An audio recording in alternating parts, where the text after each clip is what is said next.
নমস্কার বন্ধুরা, কেমন আছো তোমরা সবাই? আশা করি সবাই ভালো আছো। আর আমি আজকে নতুন একটা রেসিপি নিয়ে চলে আসলাম। এখানে আমি নিয়েছি, দেখো, এটা হচ্ছে শুকনো মাছ। এই শুকনো মাছটা নিয়েছি। এই শুকনো মাছ দিয়ে পাঁচমিশালি একটা সবজি করব। অনেক রকম সবজি নিয়েছি। এখানে আমি আলু, পটল, ঝিঙে, আর এটা হচ্ছে গাজর, বেগুন, বরবটি। এই শুকনো মাছটা দিয়ে পাঁচমিশালি সবজিটা করব। খেতে খুব টেস্টি হয় সবজিটা। ঠিক আছে, আমি সবজিটা করছি, কিভাবে করছি পুরো ভিডিওটা দেখতে থেকো, আমার সাথে থেকো। তো বন্ধুরা, সবজিটা আমি কেটে নেব এখন।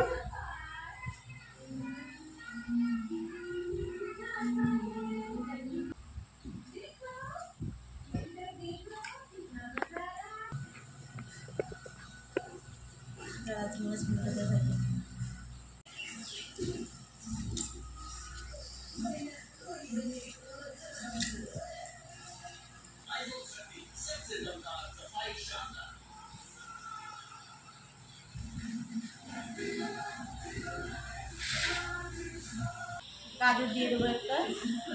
সব রকম সবজি দিয়ে সবজিটা করা হবে, পাঁচমিশালি সবজি হবে।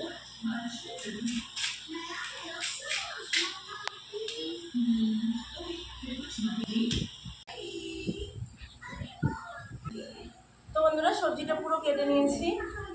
চলো এবার রান্নাঘরে যাওয়া যাক। তো বন্ধুরা, চলে আসলাম রান্নাঘরে।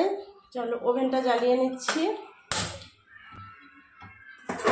কড়াটা বসিয়ে দিচ্ছি। কড়াটা জল দিয়ে দেবো গরম হওয়ার জন্য। এখানে আমি যে শুকনো মাছটা নিয়েছিলাম সেটা দিয়ে দেবো জলের ভিতরে। এবার আমি নামিয়ে ভালো করে 4-5 বার করে ধুয়ে নেবো সুন্দর করে। এই গরম জলে দেওয়াতে মাছটা যত নোংরা টোংরা ছিল সব কিছু বেরিয়ে যাবে, প্লাস সুন্দর করে ধোয়া হয়ে যাবে। এবার আমি 4-5 বার করে সুন্দর করে ধুয়ে নেব, নামিয়ে নিচ্ছি। এখানে আমি তেল দিয়ে দিচ্ছি, রিফাইন অয়েল। তো আমার তেলটা গরম হয়ে গেছে। এখানে যে শুকনো মাছটা নিয়েছিলাম ওটা ভালো করে ধুয়ে নিয়েছি আমি। আহা, জল পড়ছে তেলের উপরে।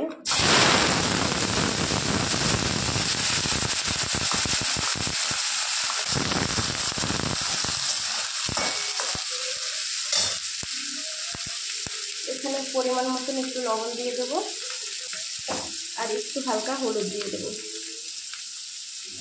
এখন আমি নামিয়ে নেব। এখানে আমি সর্ষের তেল দিলাম। আমি নিয়েছি শুকনো লঙ্কা আর পাঁচফোড়নের তেলের উপরে দিয়ে দেবো।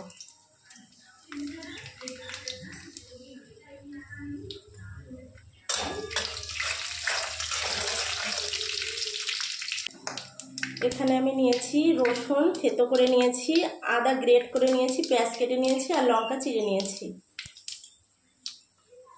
তেলের উপরে রসুনটা দিয়ে দেবো।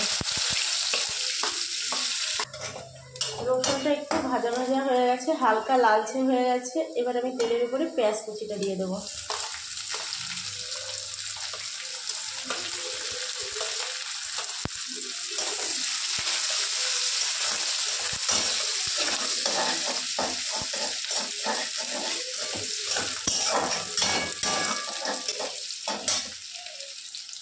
হালকা নুন দিয়ে দেবো।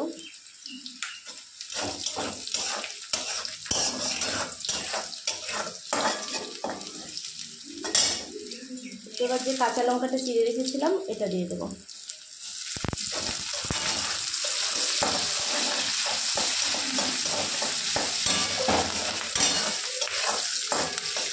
ভালো করে একটু ভেজে নেব। তো এখানে আমার মশলাটা ভালো করে ভাজা হয়ে গেছে, পেঁয়াজ রসুন সব।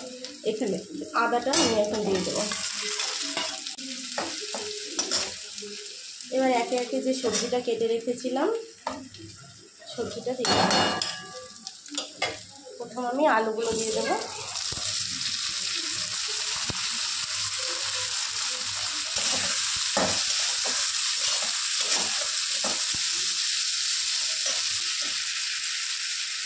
এবার এখানে গাজরটা দিয়ে দেবো, বরবটিগুলো দিয়ে দেবো, সব কিছুই দিয়ে দেবো সবজিগুলো। সব সবজিগুলো আমি দিয়ে দিলাম।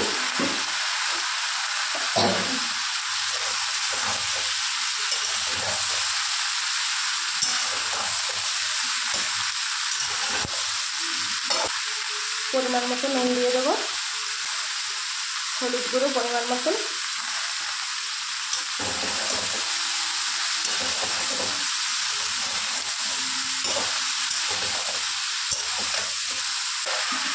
এই সবজিটা আমি 2-4-5 মিনিটের জন্য ঢেকে দিচ্ছি। দেখা যাক কেমন হয়েছে।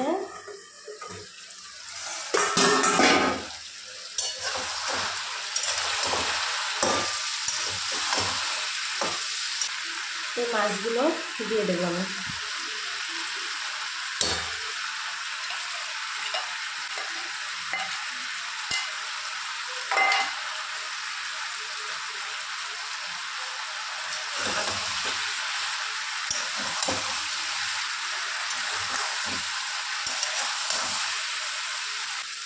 তো এবার একটুখানি জল দিয়ে দেবো, অল্প পরিমাণে, বেশি জল দেওয়া যাবে না।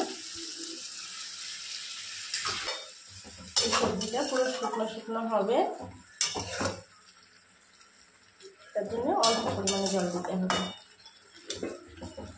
ভালো করে সব কিছু সিদ্ধ হওয়ার জন্য একটু জল দিলাম আমি।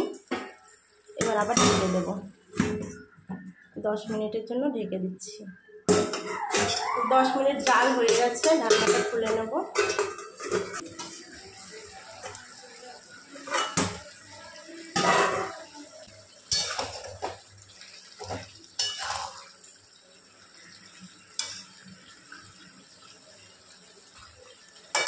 আলুগুলো সিদ্ধ হয়ে গেছে, আলুগুলো আলুতে ঝোলটা টানার অপেক্ষা করছি।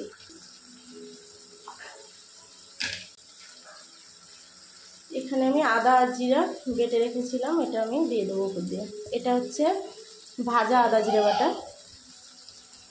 সরি বন্ধুরা, এটা হচ্ছে জিরে আর ধনে বাটা। এটা ভাজা জিরে আর ধনে বাটা, আমি আদা জিরে বাটা বলে দিয়েছিলাম, সরি এর জন্য। এটা সবজি ছিল এই গামলাটায়, এর জন্য আমি এটাই নামাচ্ছি।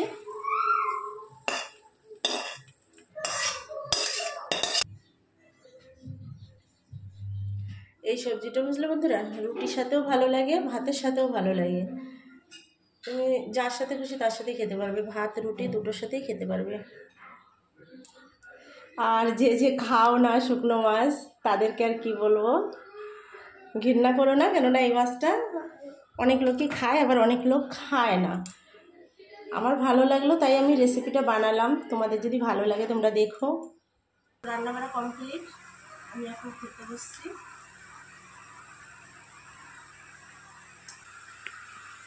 তোমরা চলে আসো, কে কে খাবে।